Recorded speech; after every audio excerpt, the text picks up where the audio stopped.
오늘 이 시간에는 철로역정 2부 14장 진리의 용사씨와 불굴씨를 함께 살펴보면서 이 안에 담긴 신앙의 교훈들을 좀 나누고 묵상해 보도록 하겠습니다. 먼저 14장의 줄거리부터 좀 나누어 보겠습니다.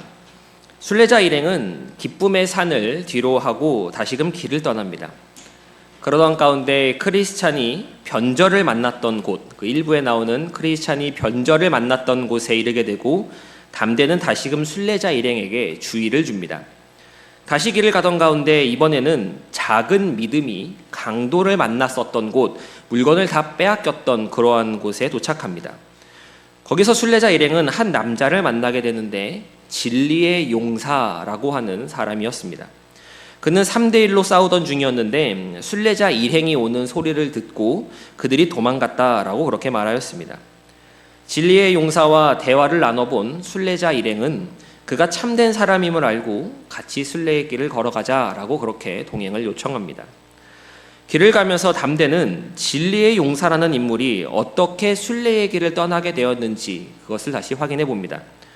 그러자 그는 진담이라고 하는 사람의 말을 들었고 그가 크리스찬의 일들을 말해 주었으며 이를 믿고 순례를 떠나게 되었다라고 그렇게 대답을 하였습니다. 자신이 떠나지 못하도록 가족들은 만류했었지만 자신은 천성으로 가야 한다라는 사실을 옳게 믿고 지금 여기에 이르렀다라고도 말해 주었습니다. 이윽고 순례자 일행은 마법의 땅에 도착을 합니다. 이곳은 자면 일어나지 못하게 되는 그런 곳이었습니다. 그 마법의 땅 안에서 좋아 보이는 정자를 발견하지만 일행은 담대의 이야기를 들은 터라 그곳에서 쉬려고 하지 않았습니다.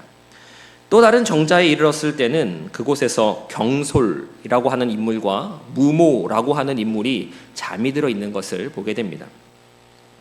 순례자 일행은 경솔과 무모를 깨워보려 했지만 그들은 일어나지 않았습니다.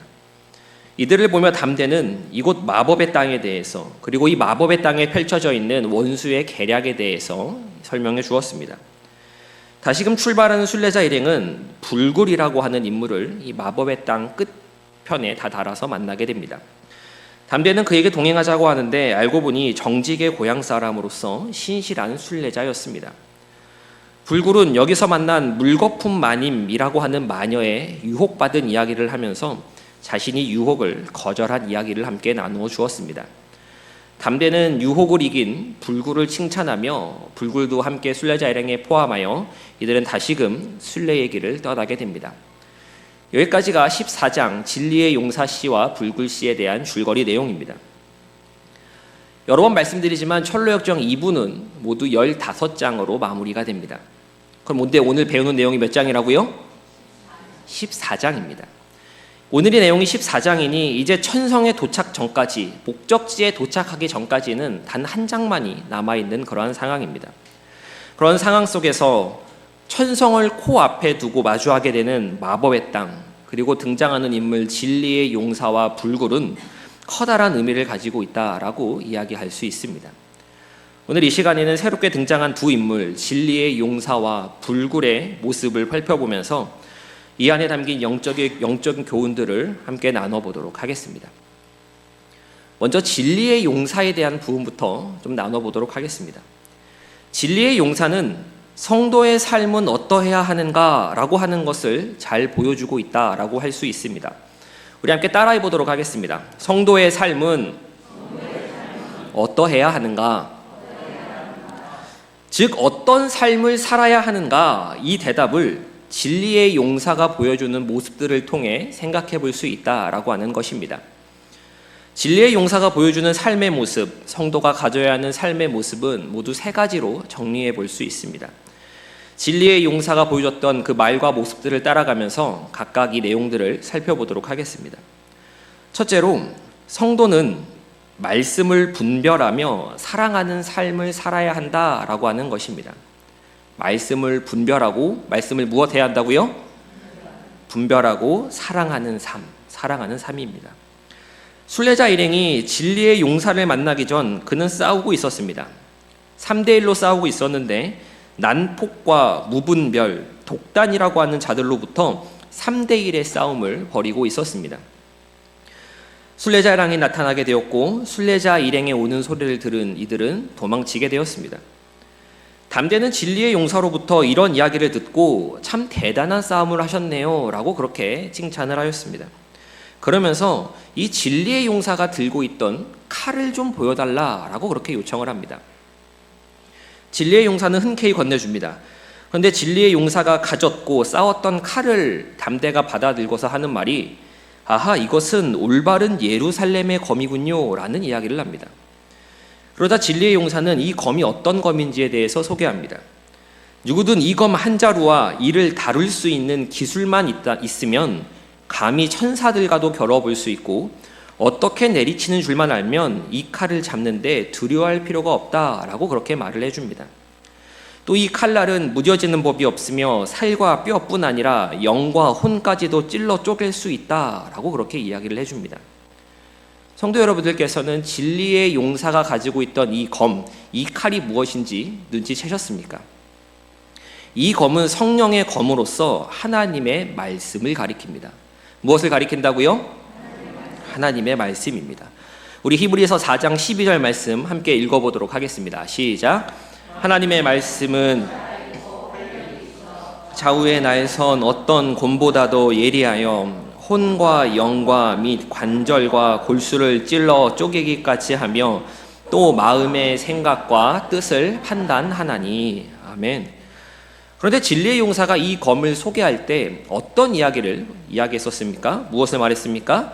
다룰 수 있는 기술이 있어야 한다라고 그렇게 말을 했었습니다. 그리고 어떻게 내리치는 줄도 알아야 한다라고 그렇게 이야기를 했지요. 무슨 이야기입니까? 이 검은 하나님의 말씀인데 하나님의 말씀을 가진다라고 하는 것, 하나님의 말씀이 이 성령의 검을 들고 있다라고 하는 것은 성경책 비싸고 좋은 것을 가지고 있다라는 것도 아니고 성경책을 사갖고 있으면 된다라는 이야기도 아닙니다. 이는 하나님의 말씀을 능히 다룰 수 있는 실력이 있어야 한다. 무엇이 있어야 한다고요?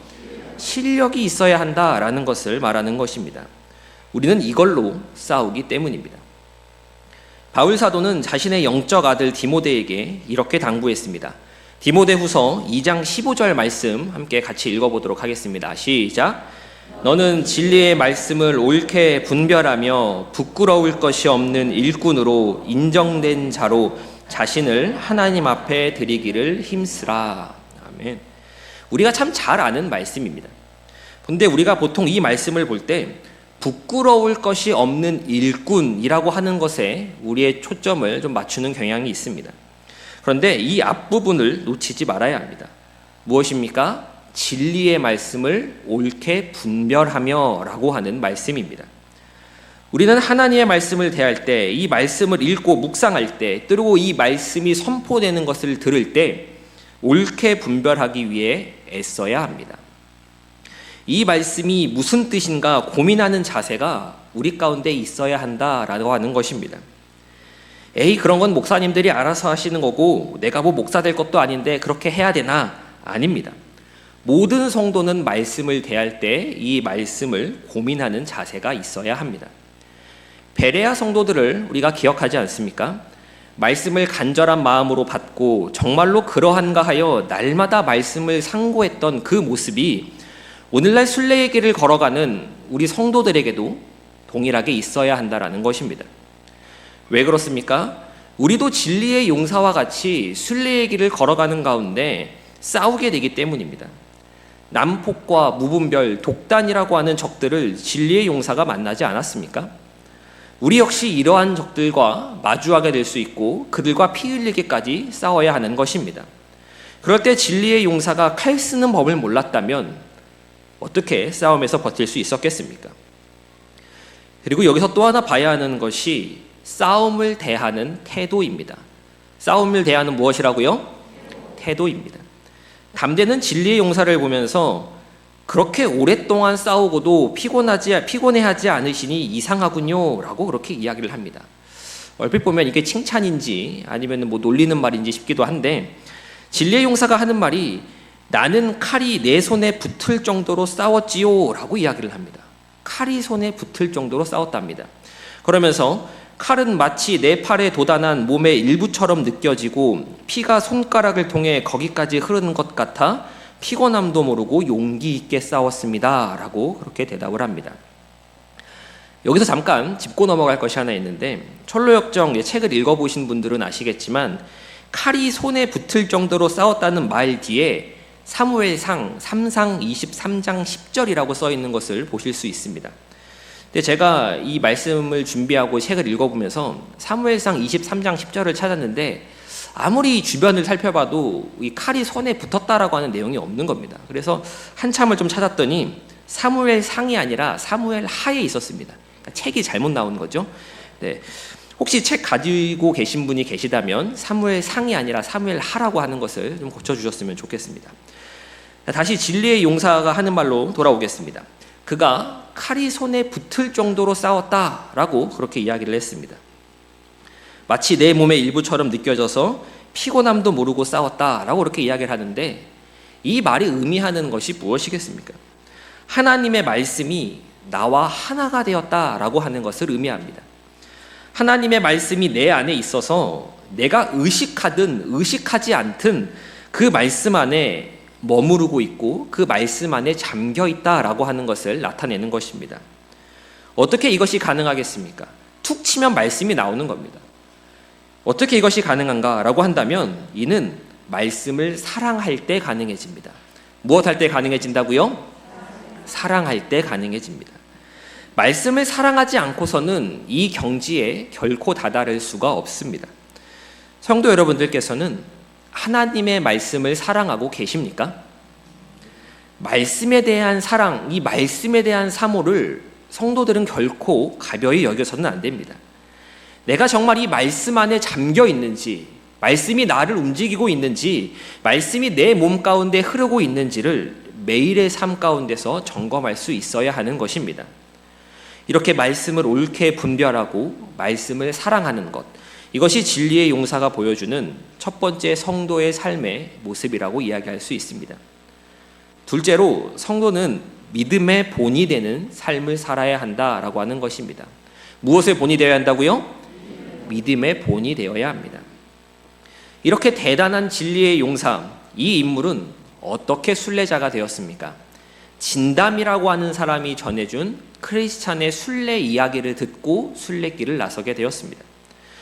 그러자 담대가 크리스티아나에게 뭐라고 말하냐면, 당신 남편 크리스찬의 이야기가 원근각처로 퍼져나가고 있습니다. 이 이야기를 듣고 여러 사람들이 순례의 길에 오르고 있습니다. 라고 한 사실을 전해줍니다. 지금 크리스티아나가 가고 있는 순례의 길만 보더라도 크리스찬에게 영향받았던 인물들이 계속 나타납니다. 허영의 시장도 변화되었고, 크리스찬의 순례의 이야기를 듣고 자신도 순례의 길을 나선 사람들이 나타나고 있는 것입니다. 이게 무엇입니까? 은혜를 끼치는 삶입니다. 대단한 삶이라고 말할 수 있겠습니다. 우리 주변에도 이러한 인생들이 있지 않습니까? 이미 돌아가셨는데, 이미 이 땅에 계시지 않는데 그분을 생각하면, 그분을 떠올리면 믿음의 힘이 되고 또 신앙에 도움이 됩니다. 저는 주변에 딱히 이런 분들은 없는 것 같은데요 라고 하실 수도 있습니다. 그런데 우리에겐 성경이 있지 않습니까? 성경은 여러 인물들의 신앙 이야기들을 기록하고 있습니다. 여러 인물들이 나오는데 이 인물들의 좋은 이야기, 잘한 이야기, 훌륭한 이야기만을 담아내고 있지는 않습니다. 넘어진 이야기도 있고 유혹에 졌던 이야기들도 있으며 인간적인 선택을 했었던 그러한 이야기들도 모두 담아내고 있습니다. 우리가 그것들을 볼 때, 이런 사람도 이러한 선택을 할 때가 있었구나, 이렇게나 신앙이 대단했고 정말 신앙의 위인이라고 부를 만한 이러한 사람들도 실상은 허점투성이 인간이었구나 라고 하는 사실들을 우리가 알게 됩니다. 아브라함과 이삭과 야곱, 또 모세와 다윗, 이런 사람들입니다. 그런 사람들의 삶을, 그런 사람들의 신앙 여정을 우리는 성경을 보면서 배웁니다. 이는 영감된 하나님의 말씀으로 우리에게 소개된 인물들입니다. 우리가 이 인물들을 보면서 교훈을 얻고 힘을 얻으며 용기를 얻지 않습니까? 순례의 길을 갔었던 크리스찬도 그런 삶을 살아냈던 것입니다. 오늘날 우리가 살아가는 삶의 흔적들도 이와 같아야 합니다. 내가 살았던 삶이 믿음의 증거로서 기억돼야 하는 것입니다. 바울은 디모데에게 내 속에 거짓이 없는 믿음, 이것에 대해 말하면서 이 믿음은 먼저 내 외조모 로이스와 내 어머니 유니게 속에 있었다라는 이야기를 덧붙입니다. 디모데에게 있어서 외조모와 어머니가 돌아가셨을 때 디모데가 이분들을 생각하며 무엇을 떠올렸겠습니까? 거짓 없는 믿음, 신실한 믿음이지 않겠습니까? 디모데가 사역을 감당하고 목회를 감당할 때에 그 믿음이 흔들리고 연약해질 때에 앞서 갔었던 믿음의 선배들, 부모님을 생각하며 그 믿음을 떠올리며 그렇게 나아가지 않았겠습니까? 성도 여러분들께서는 이 땅을 떠나시게 된 후에 내 자녀들이 엄마의 믿음, 아빠의 믿음을 떠올릴 때 어떠한 기억으로 남아 계실 것 같으십니까? 한번 생각해 보셨습니까? 우리 엄마는 이렇게 살았어. 우리 아빠는 이렇게 사셨었지 라고 하면서 은혜를 끼치는 삶이 되어야 하지 않겠습니까? 이는 나중에 더 늙어서 아니 지금은 같이 살아있으니까 같이 지지고 볶고 하는 거고 나중에 더 늙어서 이런 것을 좀 생기고 만들어야지 아닙니다. 지금 내가 살아가는 삶, 오늘날 주어진 이 삶의 시간 속에서 이러한 믿음의 증거들과 흔적들을 쌓아 나가야 하는 것입니다. 우리는 나 자신의 믿음 생활, 순례의 길을 걸어가는데 집중하고 신경 써야겠지만 이와 더불어서 내 뒤를 따라올 이들, 내가 걸어간 길을 바라볼 이들에게도 선한 영향력을 끼쳐줄 수 있어야 합니다. 우리가 믿음의 선배들을 보며 위로를 얻고 우리가 저처럼 우리도 믿음의 선배가 되어야지 하는 것처럼 우리 역시 언젠가는 믿음의 선배들이 된다라는 사실을 기억하시는 성도님들 되시기를 소망합니다. 이렇게 본이 되는 것, 이것이 진리의 용사가 보여주는 두 번째 성도의 삶의 모습입니다. 셋째로 성도는 행동하는 삶을 살아야 한다라고 하는 것입니다. 어떤 삶을 살아야 한다고요? 행동하는 삶을 살아야 합니다. 진리의 용사가 길을 떠나려고 했을 때 그의 가족들은 그를 만류했습니다. 길을 쓰고 그를 붙잡아 놓으려고 했습니다. 담대와 이 진리의 용사가 가족들의 만류에 대한 이야기를 나누는 것들을 찬찬히 읽어보면 진리의 용사 부모님이 했던 말들을 쭉 적어놓고 있는데 부모님이 하시는 이야기가 마치 순례의 길을 한번 갔다 온 사람처럼 너무나 자세하게 또 그렇게 자세하게 기록을 하고 있습니다. 낙심의 늪도 알고 있고, 낙심의 늪 기억하십니까? 예, 초반에 나왔던 그 낙심의 늪입니다. 좁은 문과 그 문을 두드리는 자들을 쏘려고 하는 바알세불 성에서 대기하고 있는 궁수들의 존재도 알고 있었습니다. 곤고산과 사자도 알고 있었고 살선을 비롯한 거인들의 존재도 알고 있었으며 겸손의 골짜기, 사망의 음침한 골짜기도 다 알고 있습니다. 절망거인과 의심의 성도 모르지 않습니다. 더 나아가서 마법의 땅과 다리 없는 강을 지나야만 천성에 이른다라고 하는 것들을 진리의 용사 부모님들은 다 알고 있습니다. 순례의 길이 어떠한지, 그 앞에 어떠한 장애물들이 있고 어떠한 난관들이 있는지 다 알고 있는 것입니다. 그런데 움직이지는 않습니다. 머리로만 알고 있고 거길 가면 힘들지, 그 길 가면 어렵지라고 다 알면서 그냥 제자리에 앉아만 있는 것입니다. 그러면서 가려는 사람을 데려 붙잡습니다. 하지만 진리의 용사는 어떡합니까? 행동합니다. 길을 떠납니다. 여기서 우리는 성도가 가져야 하는 모습을 다시금 생각해 보게 됩니다. 무엇이겠습니까? 행동하는 것입니다. 아는 것에서 그쳐서는 안 됩니다. 들은 것에서 멈춰서는 안 되는 것입니다. 알았으면, 들었으면, 배웠으면 가야 합니다. 실천해야 합니다. 그것이 진짜 성도의 모습이고 참된 제자의 모습입니다. 주일이 되면 교회당에 많은 사람들이 예배를 드리러 옵니다. 그런데 그 가운데에는 듣고 고민하며 행동하고 실천하는 사람이 있는가 하면 듣는 것에서 만족하고 그냥 끝내는 사람들도 있습니다. 또 때로는 듣는 것에도 만족하지 못하고 오늘은 설교가 길었네, 오늘은 저게 오타가 났네 라고 하면서 그런 것들만 신경 쓰다 돌아가는 사람들도 있습니다. 전자의 사람, 말씀을 듣고 고민하며 행동으로 옮기려고 하는 사람을 성도, 크리스찬이라고 이야기한다면 뒤에 나오는 후자의 사람들은 교인, 처치 멤버라고 그렇게 이야기할 수 있을 것 같습니다. 나는 교인입니까? 성도입니까? 나는 말씀을 읽고 들을 때에 그 말씀대로 살아보려고, 그 말씀대로 좀 내 삶 가운데 적용해 보려고 그렇게 몸부림치며 애쓰고 있습니까? 아니면 좋은 말씀 들었구나 라고 하는 것에서 그냥 만족하고 그치지 않습니까? 그치고 있지는 않습니까? 아니면 교회에 왔다는 것, 예배에 참석했다는 것, 그거 하나로 위로를 삼으며 나는 할 만큼은 했지라고 그렇게 생각하고 있지는 않으십니까? 내가 어떠한 직분을 받았든지 간에 내가 신앙생활의 연차가 몇 년이나 되었는가 이것을 따지기 전에 말씀을 듣고 움직이지 않으며 변화된 삶의 모습이 조금도 보이지 않는다면 심각하게 고민해 보아야 합니다. 나는 성도인가 교인인가 라고 하는 것을 돌이켜 봐야 하는 것입니다. 이렇게 행동하는 것, 말씀을 따르고자 몸부림치며 애쓰며 행동하는 것, 이것이 진리의 용사가 보여주는 성도, 세 번째 성도의 삶의 모습이라고 할 수 있습니다. 진리의 용사는 그의 말과 행동 속에서 성도의 삶은 어때야 하는지, 성도는 어떠한 삶을 살아가야 하는지를 보여주고 있습니다. 그럼 왜 그렇게 살아야 하는 것일까요? 왜 그렇게 살아야 한다라고 생각을 하십니까?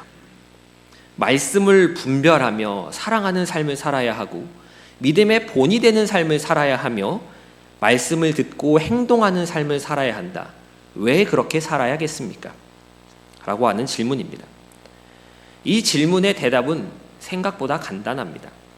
그 이유는 진리의 용사를 만나고 합류하게 된 순례자 일행이 지금 어디로 가고 있는지 이것을 보면 됩니다. 이들은 이제 마법의 땅에 들어서게 됩니다. 어디에 들어섰다고요? 마법의 땅입니다. 마법의 땅에 흐르는 공기는 사람들을 졸리게 하고 잠이 들게 하는 그러한 공기가 흐르는 땅입니다. 여기서 말하는 이 마법의 땅은 죄악된 세상을 암시합니다. 오늘날 우리는 어디서 살고 있습니까?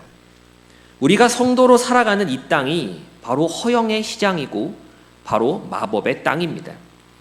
우리가 철로역정을 보면서 순례자 일행이 허영의 시장을 지나는 것도 봤고 이곳 마법의 땅에 이르러서 곧 마법의 땅도 떠나게 될 것을 우리가 보고 있지만 우리의 삶은 그렇지 않습니다. 지나는 것이 아니라 지나쳐가는 것이 아니라 이 안에서 믿음을 지키며 순례의 길을 걸어 나가는 것입니다. 이어지는 철로역정의 이야기를 보면 이곳 마법의 땅에서 경솔과 무모라고 하는 인물이 등장합니다. 이들은 순례의 길 가운데서 피곤하고 지쳐서 잠이 들고 맙니다. 아무리 깨워도 이들은 일어나지 않습니다. 이 상황을 보면서 담대가 무엇이라고 말하냐면 이곳은 순례길의 거의 끝에 놓여 있는 곳으로 이곳은 원수들에게 유리한 곳이라고 이야기를 합니다. 누구에게 유리하다고요? 원수들입니다. 천성에 거의 다 왔는데 순례자들에게 유리한 곳이 아니라 원수들에게 유리한 곳이다 라고 표현을 하는 것이죠. 그러면서 하는 얘기가 원수들이 보기에 이 바보는 순례자들을 말합니다. 원수 입장에서 이야기를 하는 거죠. 이 바보들이 오랫동안 길을 걸어왔으니 지쳐서 앉아 쉬고 싶겠지. 여행이 거의 끝났으니 정신 상태가 해이해졌겠지라고 예상을 하면서 천성 가까운 곳에 이 마법의 땅을 두었다라고 그렇게 소개를 합니다. 무슨 이야기입니까? 순례의 길의 마지막까지 마귀는 성도들을 결코 내버려 두지 않는다라고 하는 것을 보여주는 것입니다. 천성을 향해 가는 성도는 도착할 때까지 결코 긴장을 놓아서는 안 됩니다.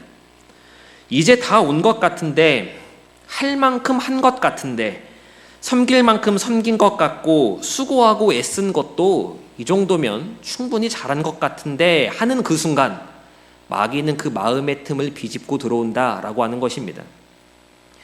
이건 목사나 장로나 어떤 직분을 맡았던 간에 상관없습니다. 우리가 직업에서는 은퇴할 수 있고 직분에서도 은퇴할 수 있습니다. 그러나 하나님을 섬기는 것에 대해서는 천성을 향해 나아가는 순례의 길에 있어서는 결코 은퇴라는 것은 없습니다. 은퇴라고 생각해서 마음이 풀어지면 그대로 잠이 드는 겁니다. 잠이 들면 어떻게 됩니까? 마법의 땅에 갇혀서 천성에 못 들어가는 겁니다. 천성에 거의 다 왔는데, 순례길을 가진 고생을 하며 걸어왔는데 마지막 한 발자국을 남겨놓고 못 들어가는 겁니다. 그래서 정신 바짝 차려야 합니다. 언제나 마귀는 우는 사자와 같이 삼킬자를 두루 찾아다니고 있습니다. 그렇기 때문에 우리가 앞서 고백했던 찬송가 359장의 내용과 같이 가는 길을 모두 가기 전에는 손에 든 검을 꽂지 말아야 하는 것입니다. 끝까지 경계를 늦추지 말아야 합니다. 순례자 일행은 마법의 땅이 주는 지독한 어둠 속에서 안내자 담대에게 불을 좀 켜달라고 말합니다. 그러자 안내는 불을 켜주었고 순례자 일행은 이 등불을 따라 그 마법의 땅을 헤쳐나갑니다. 이 등불은 무엇이겠습니까? 하나님의 말씀입니다. 무섭고 두려울 때, 악이 캄캄하여 보이지 않을 때 성도는 하나님의 말씀만을 의지하며 끝까지 걸어나가는 것입니다. 성도가 그렇게 살아야 하는 이유, 그렇게 살아내야 하는 것은 우리가 마법의 땅에 살고 있기 때문이다라는 사실을 기억하시는 성도님 되시기를 소망합니다. 이렇게 나아가던 순례자 일행은 불굴이라고 하는 인물을 만나게 됩니다. 이제 불굴에 대한 이야기를 나눠보도록 하겠습니다. 앞서 진리의 용사가 보여주었던 이 성도의 삶의 모습은 모두 몇 가지로 나눠보았습니까? 3가지로 나눠보았습니다. 그런데 불굴을 통해 보여주는 것은 한 가지로 정리할 수 있습니다. 그럼 금방 끝나겠죠? 예. 네. 순례의 길 가운데 이 불굴이 보여주는 것은 이 마법의 땅, 순례의 길 가운데 특별히 마법의 땅에서 어떠한 유혹들이 있는가라고 하는 것을 보여주고 있다라고 할 수 있습니다. 순례자 일행이 불굴을 처음 만나게 되었을 때 그는 기도하고 있었습니다. 이후 순례자 일행과 합류하게 되는데 함께 마법의 땅에 대한 이야기, 경솔과 무모에 대한 이야기, 이런 이야기를 나누다가 자신에게 있었던 한 사건을 말해줍니다. 그것은 자신에게 유혹을 해왔던 한 여인에 대한 이야기였습니다. 그는 옷을 잘 차려입은 한 나이든 여인이 자신에게 다가와서 3가지를 주겠다라고 그렇게 제의했었다라고 이야기를 합니다. 그 3가지는 그녀의 몸과 돈주머니와 침대였습니다. 불굴은 거절했지만 그 여인은 다시 제안하면서 내게 복종하면 당신을 위대하게 만들어줄 것이고 당신을 행복하게 만들어줄 것이다 라고 그렇게 제의를 합니다. 그녀의 이름은 물거품 마님이었는데 불굴이 거절하자 그녀는 계속 따라오면서 이 불굴을 유혹했다라고 그렇게 기록을 하고 있습니다. 불굴은 이에 무릎을 꿇고 손을 들며 임금님께 도와달라고 외치면서 기도하기에 이르렀습니다. 그럴 때 순례자 일행이 온 것이고 이들이 오기 전에 그 여인은 도망갔다라고 불굴은 자신의 경험담을 나눠주었습니다. 불굴을 유혹했던 물거품 마님은 처음에 무엇을 제의했습니까? 그녀의 몸과 돈주머니 그리고 침대였습니다. 그리고 이를 거절하자 다음으로 무엇을 제의했다라고 말씀드렸습니까? 위대하고 행복하게 만들어주겠다라고 그렇게 제의를 했었습니다. 이 물거품 마님이 불굴에게 하고 있는 이 유혹은 성령에 나타난 것을 근거로 합니다. 함께 요한일서 2장 16절 말씀 읽어보도록 하겠습니다. 시작. 이는 세상에 있는 모든 것이 안목의 정욕과 이생의 자랑이니 다 아버지께로부터 온 것이 아니요 세상으로부터 온 것이라. 육신의 정욕이 나오고 안목의 정욕이 나오고 이생의 자랑이 나옵니다. 이것이 바로 물거품 마님이 했었던 유혹의 본질입니다. 이것들의 공통점은 출발점이 나라고 하는 것에 있습니다. 출발점이 어디서 시작한다고요? 나입니다. 출발도 나이고 기준도 나입니다. 내 욕구를 채우고 내가 자랑하는 것입니다. 내가 보기에, 내가 느끼기에, 내가 생각하기에 좋아 보이는 것들입니다. 이처럼 세상이 주는 유혹의 출발점은 항상 인간인 내가 중심이 됩니다. 우리 역시 인간인지라 이러한 유혹에는 이길 방법이 없습니다. 야고보서 1장 14절의 말씀을 보면 이렇게 기록하고 있습니다. 오직 각 사람이 시험을 받는 것은 자기 욕심에 끌려 미혹됨이니라고 하는 말씀입니다. 각 사람이 시험을 받는 것은 어디에 끌리는 것입니까? 자기 욕심에 끌리는 것입니다. 자기 욕심에 끌려서 자기가 미혹받는 그러한 상황인 것입니다. 그래서 불굴이 어떻게 합니까? 기도합니다. 주님께서 가르쳐 주신 기도를 보면 우리를 시험에 들게 하지 마시옵고 라고 하는 문구가 나옵니다. 기억하시지요? 여기서 말한 시험은 방금 읽은 야고보서 1장 14절에 나타난 시험, 우리를 넘어뜨리려는 유혹으로서의 시험을 이야기합니다. 예수님께서는 우리에게 이 기도를 왜 주셨습니까? 이 세상은 우리를 유혹하며 우리가 가지고 있는 죄성이 이 유혹에 반응하기 때문입니다. 어제도 유혹이 있었고 오늘도 유혹이 있었으며 내일도 유혹이 있을 겁니다. 죽기 직전까지 삶을 살아가는 모든 사람들은 이 유혹을 끊임없이 받으며 살아가는 것입니다. 그래서 예수님께서는 이 기도를 친히 우리에게 일러주신 것입니다. 우리는 매일매일 유혹에 빠지지 않기를 구하며 기도해야 합니다. 그래야 넘어지지 않을 수 있습니다. 성도 여러분, 우리가 살고 있는 세상, 이 허영의 시장과 마법의 땅 가운데 얼마나 많은 유혹들이 있는지 알고 계십니까? 이것들에 대해서, 이 유혹들에 대해서 의식을 하면서 살아가고 계십니까? 이것들에 대해서, 이 유혹들에 대해서 나 스스로는 빠져나갈 수 없다라고 하는 것을 알고 계십니까? 그걸 아는 사람은 주님 앞에 무릎을 꿇을 수밖에 없습니다. 기도할 수밖에 없는 것입니다. 계속해서 유혹이 닥쳐오고 적들이 밀려오는데 내 힘으로는 그것을 이기지 못하니 이를 이겨줄 분을 찾고 구하는 것입니다. 나에게서 벗어나서 하나님께로 시선을 두는 것, 그것이 우리가 이 땅에서 이루어갈 성화입니다. 성화는 자신을 신뢰하지 않는 것입니다. 누구를 신뢰하지 않는 것이라고요? 자신을 신뢰하지 않는 것입니다.